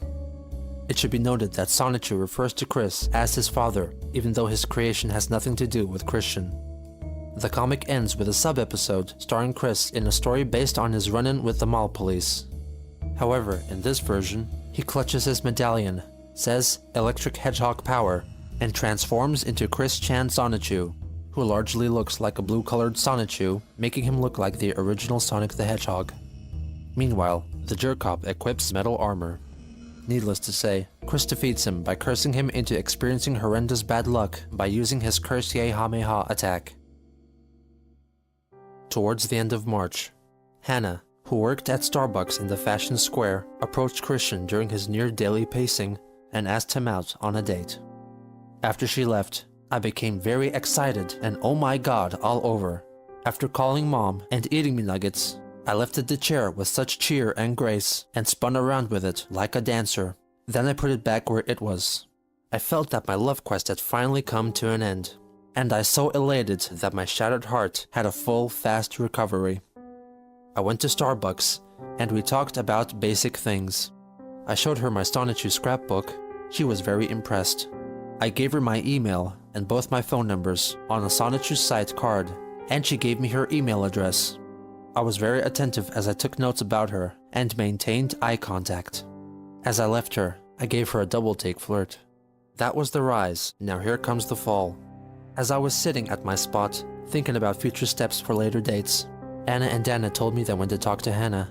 She told them that she was setting me up in a prank. I could not believe it, so I found and asked Hannah, Sadly, it was true. Then in major shock, my heart shattered again by 85%, and I let out a big no. His outburst of negation resulted in Chris getting banned from the mall again. He devoted the second sub-episode to this misadventure. Not long after, he completed his second Sonichu comic, Sonichu Issue 1. Pokemon's Giovanni teams up with Sonic villain Dr. Robotnik to create their own Sonichu in order to defeat the real thing. Unfortunately, a blunder causes Sonichu's DNA sample to get corrupted with cherry cola, producing an imperfect replica of our hero, called Black Sonichu, also known as Blotchu. Blotchu captures Rosechu, so Sonichu and Sonic team up to rescue her. After combating Blotchu and the new Metal Sonichu, they eventually save Rosechu. The style of the comic became more text-heavy, with some conversations so convoluted that Chris numbered the lines in the order that they should be read. The following month, Chris's review for Sprung, a dating simulation game for Nintendo DS, was published in Nintendo Power. I originally bought the game because I needed some lessons on what to say to, or do for, a girl. To make a long story short, I developed a fear that all the pretty girls are already paired up with a boyfriend. I've dubbed this social phobia noiophobia, after the Spanish word for boyfriend. Anyway, before Sprung, I was afraid to approach most women. FYI, I am 22 years old. I tried to silently attract a boyfriend-free girl, mostly with signs, for over 1 year and 4 months. Then Sprung provided me with general things to say and do, so I felt more confident. When I tried my newfound expressions from the dating simulator, I forgot my fear of the infinitely high boyfriend factor, and I met a couple of lady friends with whom I feel more comfortable. So thank you Nintendo and Ubisoft for the dating advice that this frustrated virgin needed. Christian C. On April 13th, a University of Virginia student wrote a blog post that included her observations of Christian, whom she renamed Sonichu, hanging around the Alderman Library. So Sonichu returned to Alderman today. I'm not sure what to make of him. He sits in his chair and draws his Sonichu comics. Harmless, I ask me. Yet I feel like he knows he's different. He knows that the world rushing in front of him is not his own, surrounded by the brightest students in America, whatever that means. He sits in his chair and draws. 23 years old. I'm not sure he even graduated high school. In front of him, text of Plato, Faulkner, God, and Kleist's swirl. Does he have the capacity to understand these works? Whether he can or not, I am not sure. But there is something in his eyes that realizes that there is a level of understanding and thought that he is unable to partake in. As he slumps lower and lower in his chair, with each student he eyes reading or holding a book, he falls into himself, into the markers and colors on the page in front of him. He seems intelligent enough to understand that he does not understand, and that is the hardest part of all. In early May, Chris released Sonichu Issue 2. This marks a turning point in the comic as the story begins to focus on Christian rather than Sonichu. Episode 7 concerns the Antuant Prophecy. When Sonic explains the mysterious prophecy to Christian, Chris reaffirms that he is the creator and father of Sonichu. They enter the Destiny Cave and unknowingly release an ancient evil power. Chris also meets an ancient leader of the Cherokee clan, who reveals that Chris is his reincarnation. He is told that he has to unleash ancient powers to defeat the evil by using his Sonichu medallion to transform into Chris Chan's Sonichu. The story ends in a cliffhanger, with Sarah Hammer and Wes Isley getting possessed by mysterious forces. Between episodes 7 and 8, Chris inserts an advertisement for Axe body spray, in which, ignorant of the societal norms of hygiene, unknowingly confesses that he believes that bathing makes people smell exceptionally nice, to the point that people would compliment you, and that using Axe body spray is just as effective as bathing. Episode 8 continues with Wes meeting his past self, who is a member of the Wasabi clan, and turns into Wesley Sonichu and vows to kill Chris. Sarah also sees a vision and meets the queen of the Cherokee clan, and transforms into Sarama Rosechu. Meanwhile, Chris Chan's Sonichu accidentally transforms back into his human self, leaving him vulnerable to attack from Wesley Sonichu, who turns himself into a ball and goes for a flying attack, prompting this exchange from the protagonists. What the? Sonichu, run! You don't have to tell me twice, but during the Stone Age. Chris figures out that his attacker is Wes Isley and confesses how jealous he is of him for being with Sarah, who is eavesdropping nearby. Wesley reveals that he only wants to steal the Cherokean crown. Chris changes into Chris Chan and fights Wesley Sonichu, who eventually knocks Chris out and steals the crown, which inexplicably just came into being. Before Wesley can finish him off, Sarama intervenes and fires a lightning bolt arrow at Wesley, pinning him to an unsacred tree. In the final episode, Sarah breaks up with Wes, who cries out no while shrugging. They learn that Quickville, which is a vibrant community with happy people, cool chicks, business, and a frustrated male, is under attack from a giant stone golem, which is under the control of Mary Lee Walsh and a mysterious talking orb. So Chris Chan, Sarama, and Wesley fly over there to fight them. The orb reveals itself as the ancient evil and announces that he is Count Graduan, who is a personification symbolizing the pain and sadness of Christian graduating from high school. The three heroes beat them off for a little while, but Walsh and Graduan escape, vowing to fight another day. In the epilogue, Christian and Sarah chat on the couch, and unfortunately for Chris, she reveals that she has found herself another boyfriend named William, and thanks Chris for being a great friend. Christian dedicates an entire page to Sarah Hammer, his lifelong friend, and offers some highlights of their time together. Currently, I don't get to see he as much as I did, because she found herself a boyfriend while I was in Richmond. But I often wonder how she is, and if she is happy with him. I share my troubles with her in my illustrations, letters, and over the phone. I always appreciate the little moments I have with her. The final page is a call to action for all Sonichu fans, in which Chris expresses his wish to have Sonichu produced into a bona fide franchise by Nintendo America. The comic concludes with Sub-Episode 3, which is a dramatic reimagining of Chris's conflict with Mary Lee Walsh, who is the head of the private villa of corrupted citizens, the base of operations for the villains in the Sonichu universe, the name of which is derived from the acronym of Piedmont, Virginia Community College. With Sonichu Issue 2, Christian comes closer to blurring the line between real life and his comic book world, creating his own reality. In Sonichu's News Dash Issue 9, Chris announced that he will attend the Anime Mid-Atlantic Convention in Richmond, Virginia on all 3 days. Since he has put himself into Sonichu's world, he will cosplay as himself. Talk about self-respect, huh? Also, he will be watching some of the good anime, getting some souvenirs, participating in some of the events, and just having a good time. Also, he will have some printed copies of Sonichu Premiere Issue 0 on hand. But if you want a collectible copy, you will have to find him and ask for one. He stayed 2 nights alone in a hotel room, and during the convention, he handed out copies of Sonichu Issue 0 to unsuspecting attendees. On June 22nd, Christian recounted the events of the past 2 days. I had my setup at the McDonald's at Walmart, and apparently complaints were made. The 2 manager-jerks, a senior comic, and a black, fat jerk.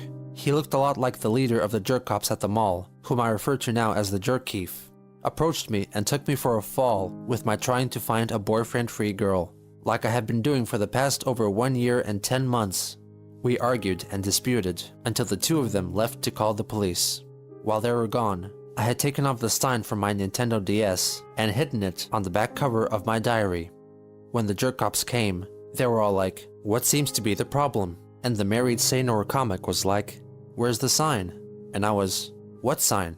And another argument was had between the 4 of us, in which I never gave any of those jerks eye contact, because none of them deserved it. So, I got kicked out from the McDonald's, not the Walmart, for the rest of the day. Now for what happened today. I was starting to set up my things, and the B manager was getting in my face. I feel that he really hates me. And he was like, "Don't set up your stuff. Don't push me." I was not going to use the Nintendo DS sign today anyway, but he did not want my pixel block sculptures at all. I stood up against that manager. I continued to build, and I dictated my situation into his face with a song and dance. He went up to the Walmart manager, and he was like, "Hey, let's talk." But I sat silent for a minute. Then I said to him, "I do not speak to any man other than myself, because they all have taken all the pretty girls, leaving me with none." Verbal combat had started, and during the fight, I ran off, still giving verbal punishment, as well as the finger, and many curse-ye-ha-me-has. I nearly backed up onto him with my car, and I gave him another finger. Then I dashed off. Now, I feel sad, because I've nowhere else to go to attract a boyfriend-free girl. And I feel very furious with those managerks and all men other than myself and my father. Chris began believing that there was a conspiracy involving all the men in his town. They all are against me in finding a girlfriend of my own, but I will not give up on my long and tedious love quest. I'll find a new attraction spot, somewhere in Charlottesville, Virginia. There has to be at least one 18 to 23-year-old boyfriend-free, caring, smoke-free, non-alcoholic, white girl out there somewhere. Chris dramatized this entire ordeal in sub-episodes 4 and 5, but his adaptation also featured the manifestation of his dream sibling, Crystal, his twin sister. A mere month later, he caused more trouble, but this time at Target, where he sat waiting to encounter a boyfriend-free girl for hours, taking gross advantage of the free refills at his disposal. I was at the new Target store, just hanging around, not bothering anyone. And, from out of the blue, these two managers asked me to leave because they said I was loitering. I was not. I was there hoping to find an 18 to 23-year-old boyfriend-free girl like I usually do. Then, from out of the blue, after I told them off, they came back with two jerk-cops. I was slightly intimidated, but mostly annoyed and ready to strike back on them. They asked me to leave and never return. I did not want to leave. I would have left peacefully. In fact, I was ready to go, but I had a prepared speech to say to them stupid jerk-cops. And, during the middle of my speech, they chased me, pulled my pants, and pinned me to the floor. 5 jerk-cops dogpiled on me as I struggled to get free. 1,000 pounds of sausages on my 180-pound body was seriously a cutoff for my breathing flow. They handcuffed my wrists and legs, and they hog-tied me. Not only did I feel humiliated from being the victim, but I was angry at them, not only for handcuffing me, but once again thwarting my efforts in trying to find a boyfriend-free girl. They drove me to the county jail, but fortunately, they did not keep me there. I was released to my family.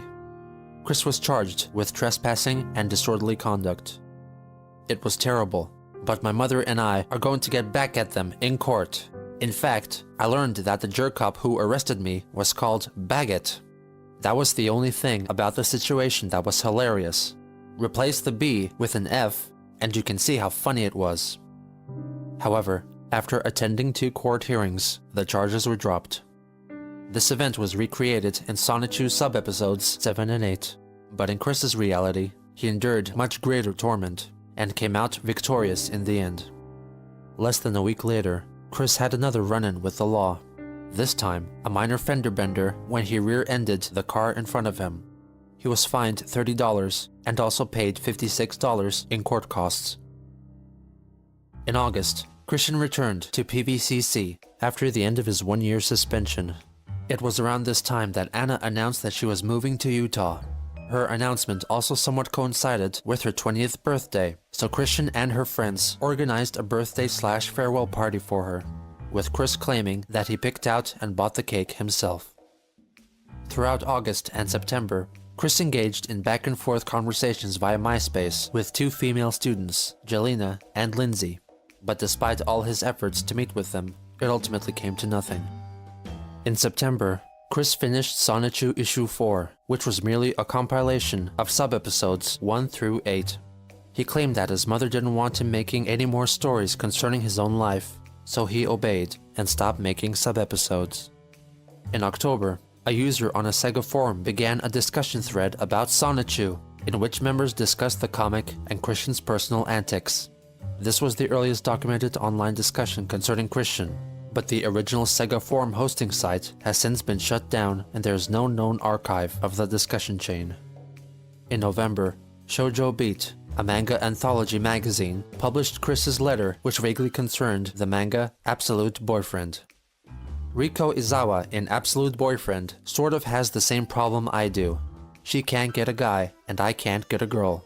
Here's my sitch. All the pretty girls are already paired up with some jerk, leaving me with none to choose from. Also, nobody can tell, off the bat, a paired up from a boyfriend-free girl. At first, It's equally hard for Rico to find a girlfriend-free boy, but then she's granted this wish where she gets a girlfriend-free boy, although he is a robot, delivered to her doorstep. Lucky girl. I'm 23 years old. One would think I'd have gotten a girlfriend by now, but no, I haven't. I'm stuck in the situation where if my parents should pass away, I will be a very lonely virgin. Some months later, a fellow reader sent in a reply to Chris. Why is he only looking for pretty girls? There are plenty of girls who are not supermodel gorgeous whom he could date. It's not the outside of the package that counts, but the inside. A girl can be pretty on the outside, but might be mean or self-centered or have other problems, whereas another girl could be plain or even ugly on the outside, but quite a beautiful, kind, intelligent person on the inside. If more guys would think about what qualities they look for in a girl and make sure those qualities don't just focus on her outer appearance, they might just find a girl to go out with. Otherwise, many girls will think, why bother? He'll just leave me for the next pretty girl he sees. Megan agreed with her sentiment. Chris's advances towards Megan intensified, as is documented in their emails. She declined giving out her phone number, and later in the same email, also declined his invitation to go out to a restaurant. In an email from December, she stated that she did not appreciate Christian trying to kiss her, and admitted that she's not interested in a relationship, but insisted they can remain as friends. She also confessed to accidentally discovering that he bought Megan a Nintendo DS, even though she had recently just gotten one herself. Through Megan, Chris was introduced to My Little Pony and Sailor Moon, with Megan providing him with some of her own fan art. He also began making his own custom My Little Pony figures, including one that he made using his own hair. As an adult male fanatic of My Little Pony, he preceded the so-called brony culture, which would only begin to blossom around 5 years later. Megan also requested him to bid on a collection of World War II photos on eBay, of which Chris was the winning bidder. In 2006, Christian's online spending habits intensified, with Chris purchasing My Little Pony and Sailor Moon figures, pornography, and sex toys, among other things. In February of 2006, Christian finished drawing Sonichu Issue 3, which took 7 months to complete. The comic begins with the origin stories of each member of the chaotic combo, whose eggs were created in and ejected from the rainbow as seen in episode 1. The green egg lands in the jungle. The electric hedgehog Pokemon that came out of it grows up to become Wild Sonichu. The blue egg lands in the ocean and is rescued by the Pokemon Swampert, which takes it to the beach just in time for it to hatch and become Bubbles Rosechew. The white egg lands in front of a church, and out of it hatches Angelica Rosechew, who is raised by nuns. Mystifyingly, after she evolves into her final form overnight, Christian is outside her window, bringing her a scrunchie and a pair of shoes as a gift. The red egg crashes into Nabe's dojo-shin and hatches.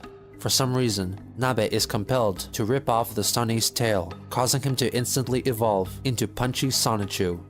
The purple egg hatches in a cave, and the purple Sunny starts to telepathically communicate with the Pokemon Mewtwo, who decides to mentor it. For months, this mysterious mentor taught the Sunny how to hone his pores, lift objects mentally and physically, and what the outside world was like. Until one day, during meditation, the Sunny suddenly evolves into Magi-chan Sonichu. He then farts. The episode ends with a final bulletin which would have been more suitable for a televisual feast rather than a comic book. Stay tuned for when these hedgehogs meet. In the next episode, Blachu steals a Master Sunstone and through a comedy of errors is met with 4 of the chaotic combo. Eventually, the 5-member troupe teams up with Sonichu and they take down Blachu, leaving him in a bloody mess, accompanied by a tweet-tweet sound effect, commonplace in cartoons. The comic closes with a fake ad for a call service that would send one of the 2 single men in the world a beautiful girlfriend or a monkey. In May 2006, Christian attained a CAD degree after 5 years of study, even though it should have only taken 2. For the graduation ceremony, he decided to wear the robe from his high school graduation instead. Now that Christian received this qualification, this made him more likely to get a job and advance his life towards building up a career, doing what he loved. and possibly even realizing his wish for the Sonichu franchise to become a dignified reality, making his dream come true.